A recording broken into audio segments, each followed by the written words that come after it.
Hello, this is Overcritical Anime with again, a different video, a little bit of a commentary of sorts. So it's more of a reaction video of this Laughingstock Media because he's quitting YouTube. This isn't his first video he's done this with. He said he's been quitting. He's like, this is his last time. Last time was like 3 years ago, but he didn't quit.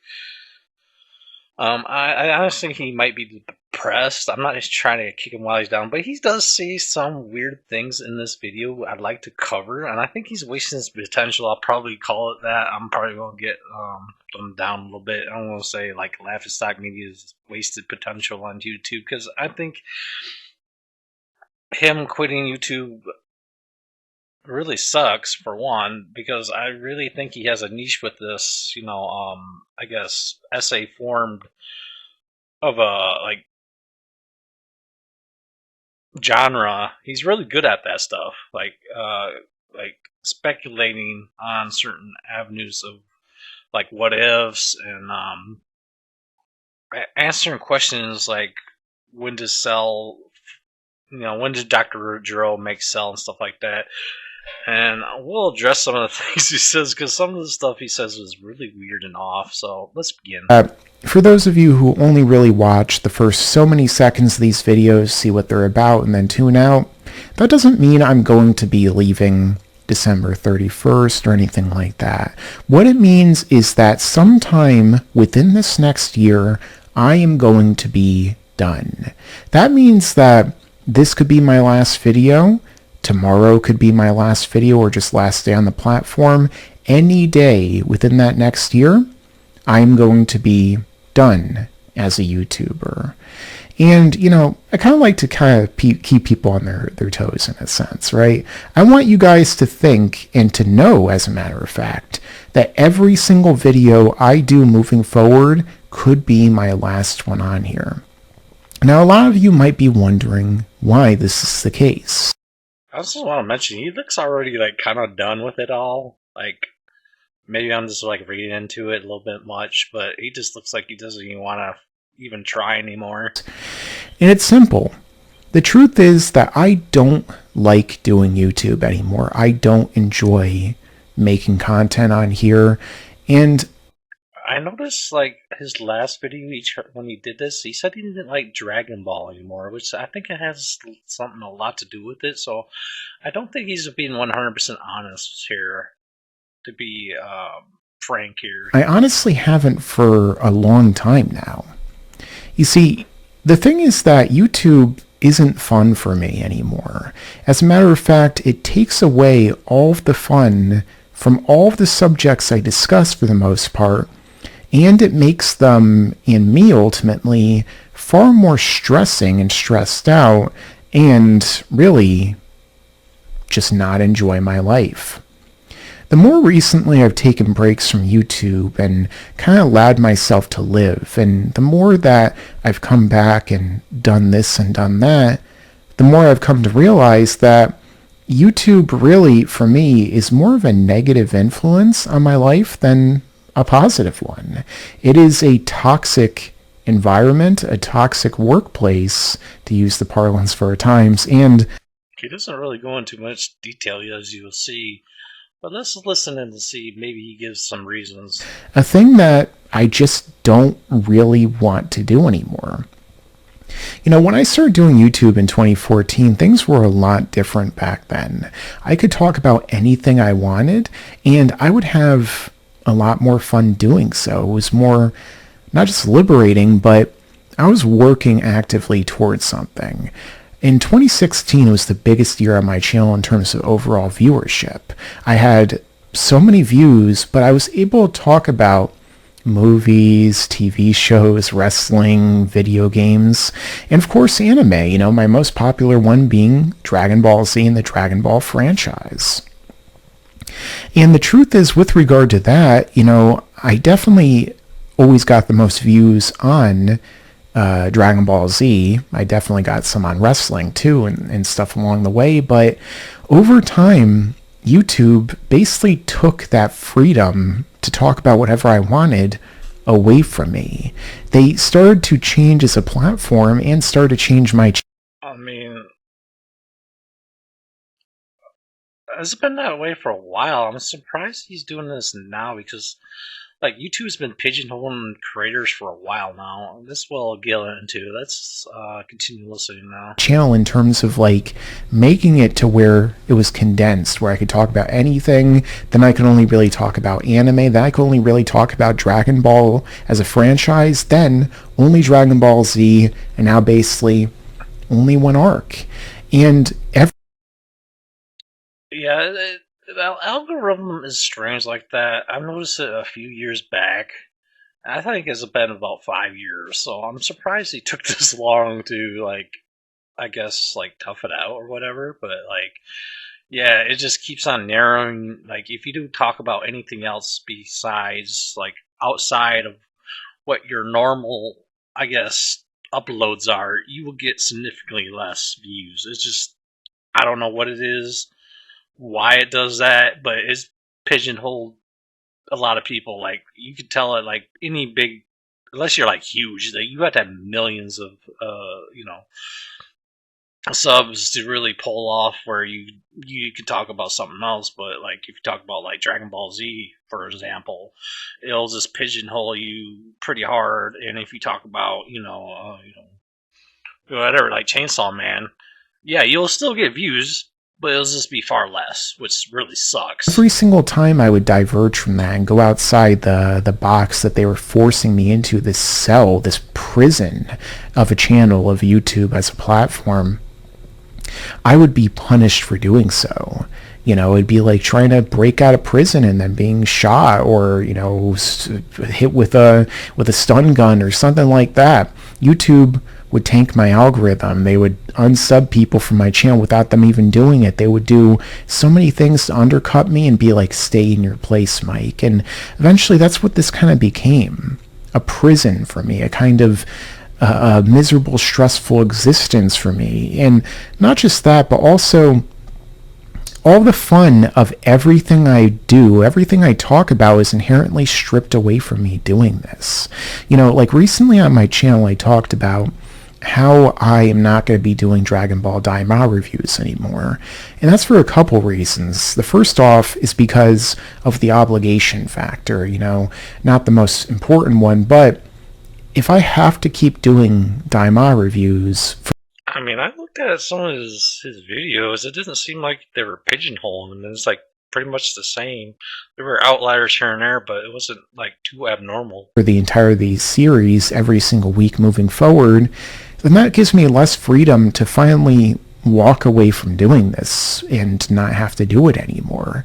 And not just that, but another thing is that, more importantly, all it did was add more stress to my life and make it to where I enjoyed that show less. I enjoyed it and could appreciate it less. Even if I don't end up liking it as it goes on, I won't truly be able to experience that naturally, because YouTube makes me dislike the whole thing anyway. It makes me dislike everything I do because this platform is the ultimate problem with it. The platform itself is the biggest problem with my life in terms of stress and strain and misery and depression, just so much of it in terms of. I don't feel like I want to kick him while he's down, but it sounds like he's part of the problem a little bit. Like, he's kicking himself while he's down. Like, he's in his own like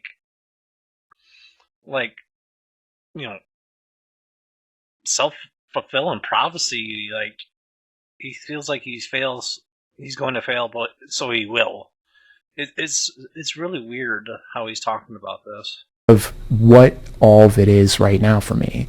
And what I mean by that is that I'm somebody who, throughout the course of my life, I had a life growing up that was very often extremely difficult. And I've talked about this in videos in the past. I'm not going to get into it right now.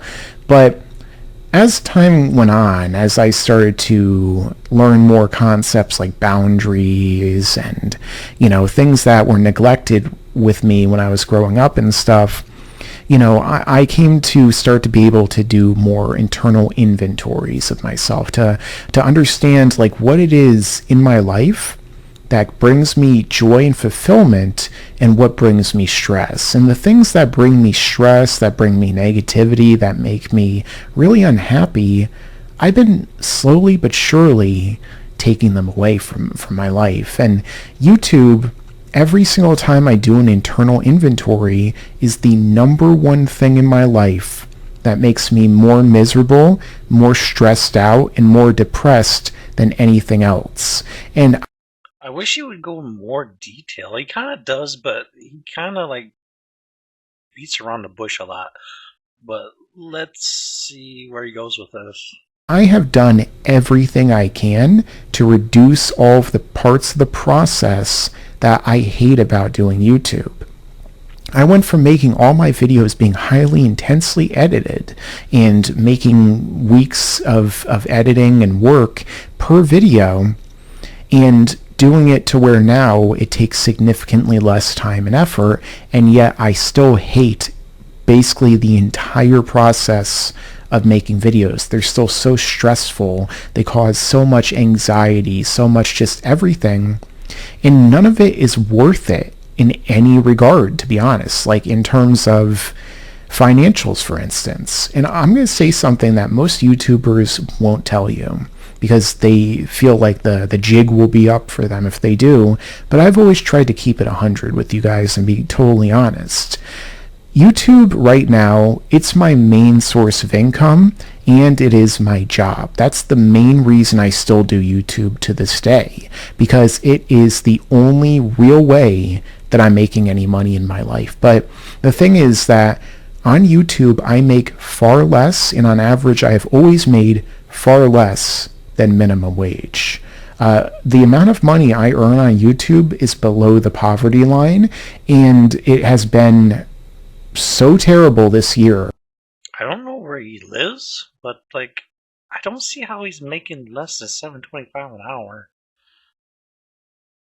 I mean, I guess it's possible because, like, YouTube's kind of cracking down on the whole like average revenue and like people not getting as nearly as much anymore, and they have pigeonholed him quite a bit. So I guess that's possible, but he gets about 11,000 to 12,000 views. That's like about like $100 every video. So like, yeah, if he puts out like 3 or 4 videos every week, I mean that's not nearly as much. I think I could see where he'd be the below poverty level right there. Yeah, but what's weird, he goes into it like he says he's not in for the money, but he complains about money. You'll see later in the video. I don't think we're going to do the whole 25 minutes. In some other years that you would be shocked if you heard how much I actually make. So many people think that YouTubers make a lot of money. The thing is that most people on this platform will never earn anything. And even those who do, they struggle every day. I mean, for me, I just, like, it's so messed up how YouTube has the highs and lows that really will hurt your mind and your mental health and everything like that. Because last year, I was able to finally earn the most I ever have on this platform in a year, but the thing is that that's still barely anything compared to a lot of normal jobs. And this year ended up being one of the worst ever in terms of earnings, where it's just insane.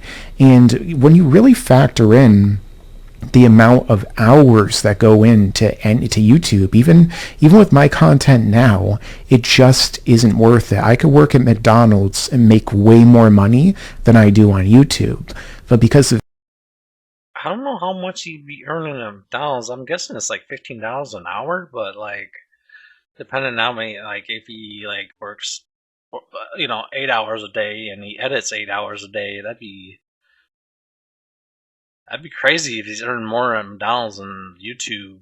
Like I don't know, like his minimum wage to him is where he lives, or how much he would be earning an hour.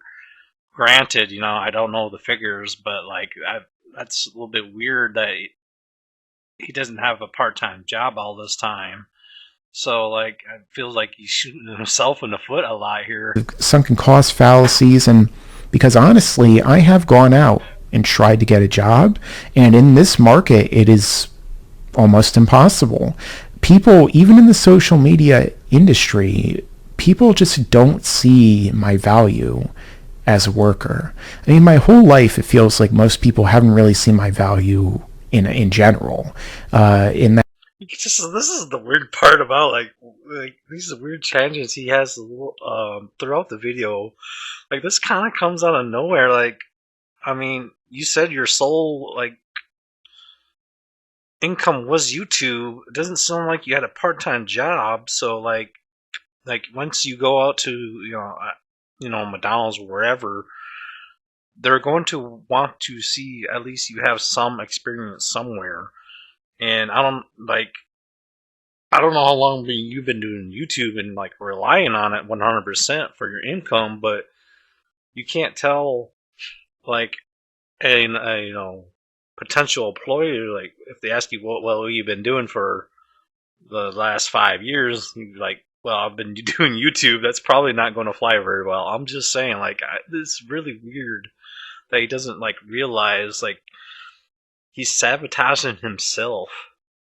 that hasn't been really instilled well in me by my family, by friends, by coworkers, anything like that. And, you know, right now, that is YouTube exacerbated that significantly more. And it's like, I just have felt on this platform and really in my life for so long just like trapped. Like I'm in a prison and like nothing I do will ever allow me to escape from it. And YouTube has felt like that for so long too, because I have no power on this platform to really do anything or change anything. Because YouTube has also trapped me in an algorithm where it's like certain times of the year, no matter how hard I work or how hard I try, they won't let me get ahead. Every time I Like I noticed a little bit. I try to look into other videos or like collaborations or other video ideas he's talking about here, but I couldn't find any like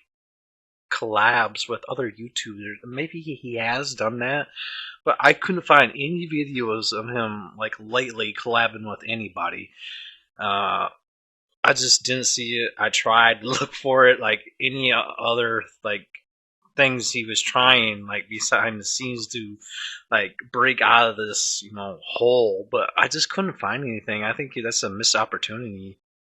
If he hasn't been, I don't know. I just couldn't find it. He could have been. I just fucking YouTube search is trash. So do a series, the other entries won't do as well, or like they'll just do whatever they feel like promoting. Anytime I try and capitalize on something new, which is the bread and butter of a YouTuber, I can't.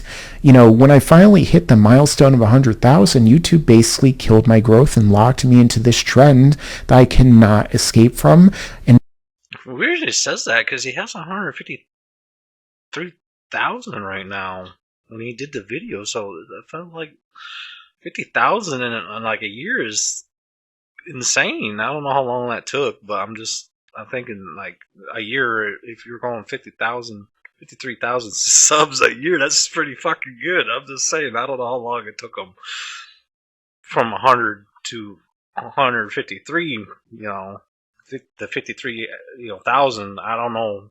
I'm just guessing a year, but it could have been a no lot matter longer. how many permutations of strategies and ideas and this and that, nothing ever works. And the thing is too that for years I kept going too, because when I first started doing YouTube, I did it because of the fact that, I was working in movies and I was working at jobs, and I just hated doing them. I hated working regular jobs that, they didn't last long, and it was like random entry level positions or things that, that I just like. I worked in a factory, I worked at the movie theaters, I worked at various different places like that. And then I worked in movies and I kept trying to make things come to pass, but all the people in the movie industry were backstabbers. There were people that would steal my ideas out from under me. They would make productions with the people that I was trying to create my own productions and take. I wish you could go in more detail. Like this is one of those weird tangents. Like I wish he would go in more detail, but he never does. It's like the weirdest thing that he's bringing up. Like how were they backstabbing? How were they stealing your ideas? Like, well, and why didn't you say anything? Like, it feels really weird. That for me too. And so it's like, okay, I can't get or keep a job that I'll be able to do to, keep myself going and pay whatever bills I have. And, I can't like afford anything in my life. And I can't. It weird that it says he can't like hold the job. It feels like he's like again shooting himself with a foot. Like he just can't stand. Like I don't know what it is. It's I can't put my like finger on it, but it feels like he's kind of like self sabotaging. Like he's I won't say paranoid, but like he'll see like underhanded shit and he just can't stand it. And like he just quits because he sees a bit of shady shit going down, and that's like every fucking job. I'm sorry to say, like I don't care what it is. Like rely on other people when I can't even pay them to like do their jobs in independent film like that, and so I'll just do everything myself and turn this into my job.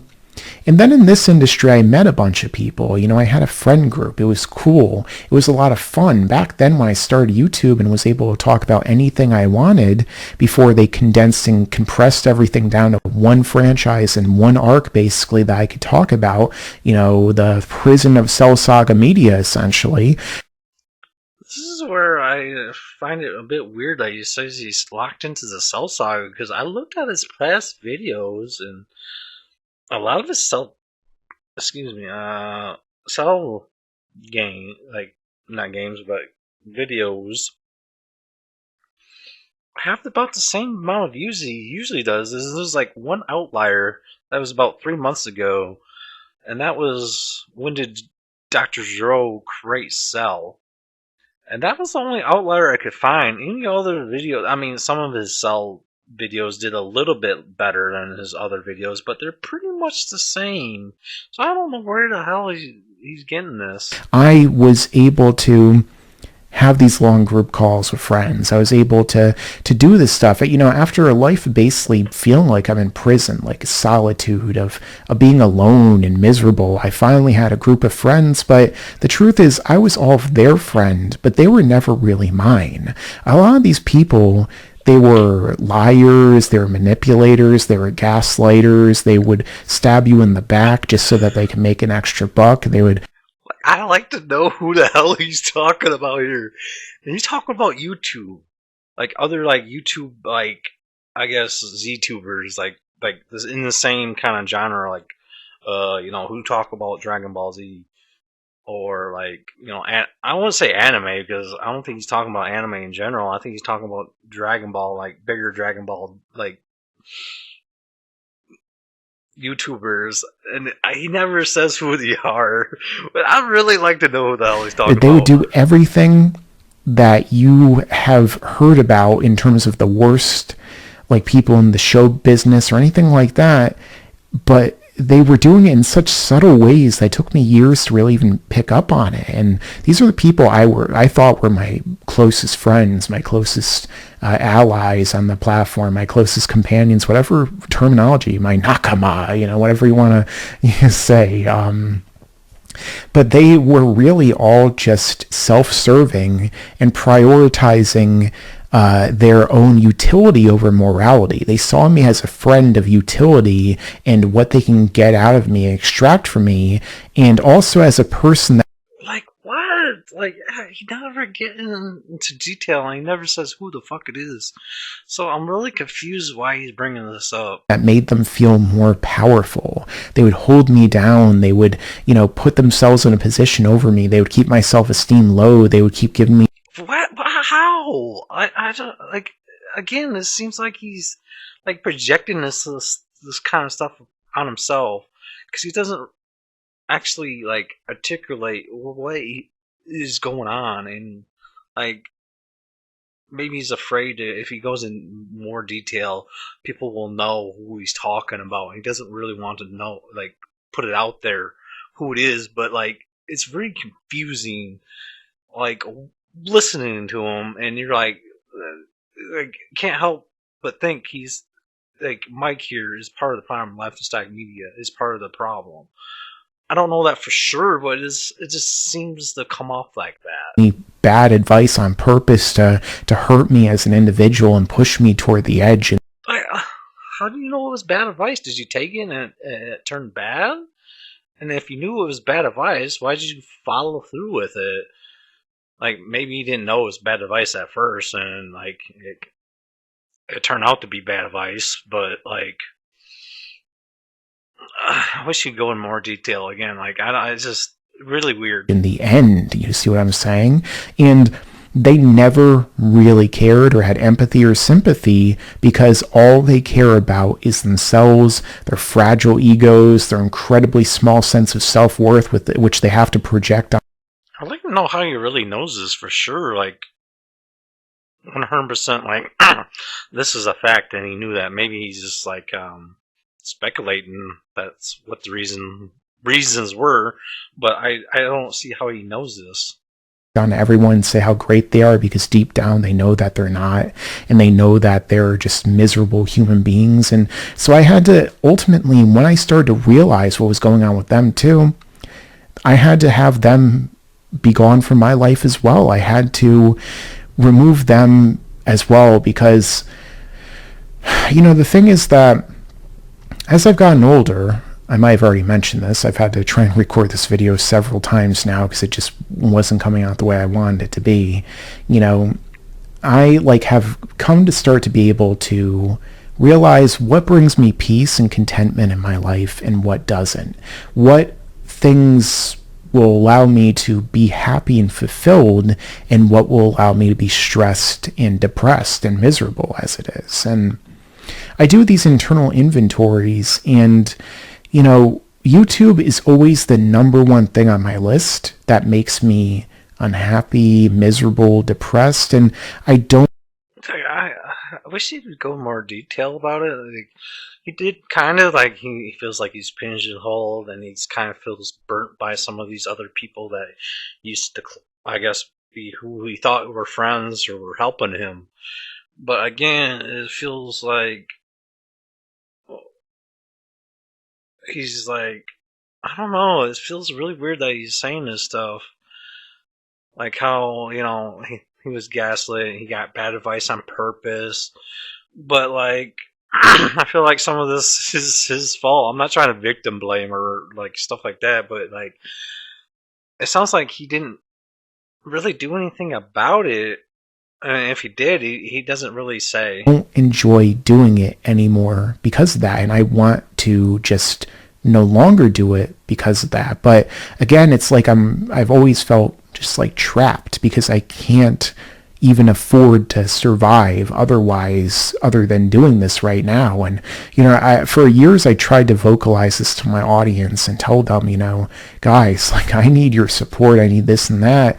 And most of the time I would just receive empathy, or not empathy, apathy, as a matter of fact. And I did actually quit the platform at one point because of all the. This is weird because it feels like he's saying he needed money, but he doesn't have a Patreon. Like, I looked. I find it very odd that he would say that, like, he put this out here, like, kind of expecting some monetary, or like, he was, I wouldn't say expecting monetary, but like, people would, like, hey, like, would say, like, hey, if you need money, I'll donate to you. I think that's what he was expecting, but all he kind of received is like, "Oh man, don't leave. You're great." I think he does amazing videos himself. Like, but he didn't see people saying they would donate to him, which he really needed. And I find it really weird that he says this and he doesn't have an avenue to have people donate to him.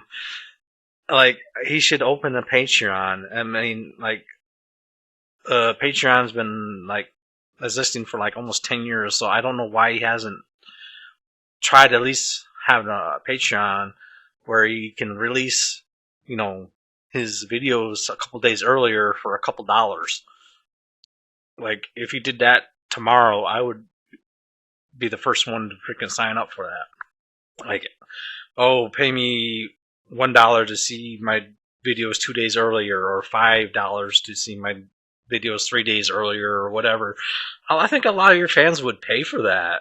these factors and 2021 at the end of it, and then going into 2022, I got another job, there was only one job that out of all the tons of jobs that I applied to actually chose to hire me. And, at first it seemed great. At first, like it was a startup tech company, and it seemed like something that I was doing really well at. I was really successful in terms of my role there, and I was surrounded by these people that also seemed like my friends. That seemed like they always referred to themselves as family, and they That's your first red flag. Do not work for anybody that says they're your family, because you're fucking not. like I'm not even going to get into some of the details of it because I'm still, at this point, doing my best to move on from it. But the truth is that at first it seemed like a dream. It seemed like I really belonged somewhere, that I was finally able to make a fresh start, and that I was able to move forward with my life away from YouTube. But that dream then ended up becoming a nightmare. Something that was filled with lies, backstabbing, manipulation, gaslighting, threats of violence and death against me, blackmail, entrapment, recording without my permission. So many things that just were like the worst things you can imagine. That freaking escalated quickly to this is a great job, and he's doing an amazing, like pretty damn good at it. Maybe not amazing, but it sounded like he was really enjoying it and he was really good at it, to receiving death threats. Like, what the fuck is going on? Imagine that were done to me by the very people who ran the company, by the people who even, went much further than that on both sides. And, the thing is that this is stuff that I still have been trying my best to move on from because of how much of a negative impact it had on me as a person. And, when I was experiencing that, the thing is that I got to such a position where so much of my rights as a human being were violated that I could have even sued them. You should have sued him. Honestly, like, if what you're saying is true, I don't know. I'm going to give you the benefit of the doubt here, because I don't know what the circumstances were. But if they were actually violating some of your rights, human rights or rights in general, or doing something illegal, you should have fucking sued them. Bottom line, like, it goes to say he didn't want the money, but it's not all about the money. I left a comment on this video saying it's not really about the money. It's about sending a message, and that's fucking true. Because if they're doing it to him, they're doing it to other people as well, and they shouldn't. You should not let that slide. Could have taken them You to really court. I should could have. have gotten money out of it. But the thing is, I decided not to. Because ultimately, I don't seek money in my life. I don't seek revenge. Like, that's not revenge. That's not seeking money. That's like seeking justice at that point. Like, you have to stick it to these people. Like, it's probably too late. I don't know how many years it's been since he was at this tech company, but you only have a certain amount of time when you can sue. But like, if they were actually doing that shit to you, you needed to sue. It's not about the money. It's about like sending the message: don't do this to other people. I don't seek hatred. I seek fulfillment and peace and contentment and love. Like, I don't think you can get any of that if you were letting this tech company do this to people. They're not just doing it to you. Like, I think you really are, I wouldn't say hurting other people by not doing it, but you're really just sending a message that it's okay to do this to other people because they didn't face any consequences. Love and compassion. So even though I talked to lawyers who told me I could sue them and I could win, I could make this amount of money, it's like, why would I want that? Why would I seek financial benefit for something that It's just not for the financial benefit. Yeah, that's just like a plus to, of what is happening. Yes, you'll get like a shit ton of money, Usually, I don't know how much he doesn't say how much he could have got, but I'm sure it was a lot. And like, it's not just about the money, my guy. I think he focuses on that way too damn much, and like that became the forefront of his thought process. Like, oh, I just don't want this. This is like, oh, I'm getting revenge on them. No, you're making them fucking pay for what they're doing. Like, if they're doing something illegal, sue. Like, what the hell? That goes so much deeper to me than finances. That I don't seek money in my life. That for me is just a means Uh, to an end. he says he doesn't seek money in his life, but he put it earlier. He was saying he put this video up in the hopes of kind of people like don't saying they're going to donate to him, and he's struggling with money and stuff. Like he's like contradicting himself a bit here. And to accomplish what I'm looking for in terms of being able to pursue my passions. And so I chose, aligning with my beliefs, love and compassion and peace. And that's the very same reason I haven't made videos on this very channel calling out the people I used to work with on here and airing out their dirty laundry and exposing them and all I these other things. I really don't know why he's saying this. Like, if this stuff isn't important, why bring it up? Like, what the hell? The drama channels would salivate at if they heard even 1% of it. Because the truth of the matter is that I don't want that. I just want peace and a fulfilling life, and none of that in this platform are ultimately really going to allow me to do that. The thing is that after an entire life of being immersed in technology, and after all these years of being in social media and YouTube and the algorithms and all of the SEO and AI, all that, I don't want any of that. I want a more simple, peaceful, normal life. And so many people in this day and age, they want their money, their materialism, their Bugatti Veyrons and Aston Martins and mansions and 12 girlfriends and whatever have you. I don't want any of that.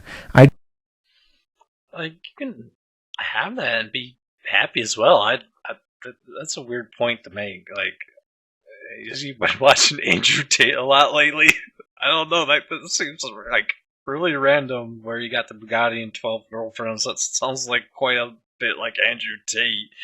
Maybe like call out a window for that guy. But don't watch that fucker. I just want to have a nice, fulfilling, peaceful life where I get to have the simple things and enjoy it, where I get to wake up in the morning and I'm content and I can't always be happy. I can't always be fulfilled in everything I do. Life's going to have ups and downs, but I want to remove the things from my life that are nothing ultimately but downs. And so for me, that's really what YouTube in many ways symbolizes, and why within this next year, But how? I don't understand that.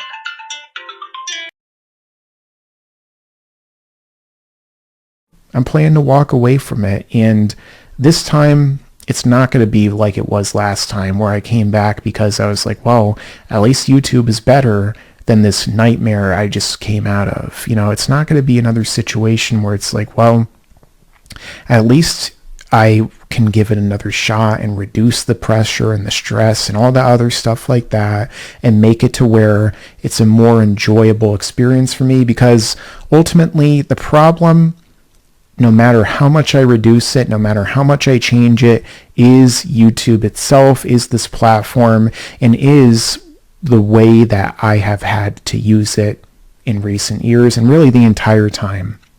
If I ever do YouTube in the future again, it will only be for fun after I walk away from it after this year.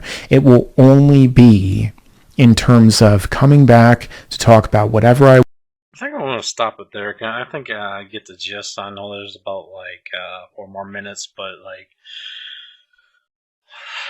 why weren't you doing these videos for fun in the begin with? Like, I understand they're not fun now, and you feel a lot pigeonholed. Like, it seemed like you're like these videos you were doing were really good, and I think you're really good at it. Honestly, like, are you the greatest at it?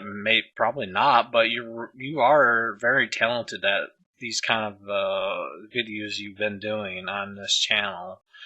And I think there's a lot of wasted potential that's going to be lost here if you just give up and like abandon all hope kind of thing.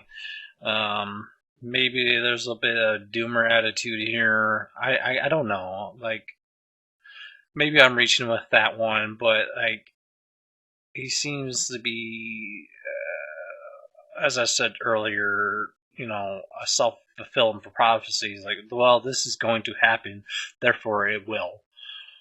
Like, hopefully he does actually come back and do these kind of videos again. I'm a little bit surprised he hasn't tried other anime with these kind of things, and I know it won't bring him as many views, but you can't say you kind of need money and have no avenue for have anyone to donate that money to you or help you in that situation. Then turn around and like somewhat complain about it, like why people are not donating to you or like trying to support, like have or try to help you out, like financially, and have no way to give that to you. So I'm really confused about that. I really hope he doesn't leave for good, and he actually does some of these long form videos again, maybe with Dragon Ball Z. I know he probably won't do that. Dragon Ball Z. Maybe you should try other anime. Maybe you should just do whatever he fucking feels like. And oh well on, the views, and if that's not enough to support you, make a Patreon or like somewhere where you can donate. And as far as I know, he has like this join. You can join his. A lot of YouTubers have that, but that's all he has, as far as I can tell. Like, make it more options where someone can give you money if you need that money, or maybe try to get a part-time job or something like along that lines. I think he's maybe burnt out or depressed. I'm only speculating on these. I don't know for that sure, but he looks like he's just like he's done with it. He's like given up, and there's like no hope for him to break out of this like pigeonhole. Like he feels like he's in. Like he's in this hole, and he just keeps on digging it deeper. There's no way out of it. Where it doesn't seem like he's actually trying to get out of there. Maybe he has tried to do other things to try to get out of it, and it's just failed. But sometimes, failure comes with trying to get out of there. I don't understand, like, where this is exactly coming from. I know in the previous videos he said he didn't like Dragon Ball, like the Dragon Ball Super at all, and I don't think he likes Dragon Ball Daima either. Like, it's like these series kind of ruined it for him, and like it's really coming down on him. Like, I know he made a video saying like Dragon Ball Super wasn't like canon, and like a few other express, like I've heard him say he didn't like Dragon Ball anymore. So maybe he just hates Super and he hates Daima, and like that is a huge contributing factor to that. Hopefully he doesn't leave completely, and maybe he does come back to this form of videos. Maybe not. I hope he does. Thank you for listening. Right, comment, subscribe.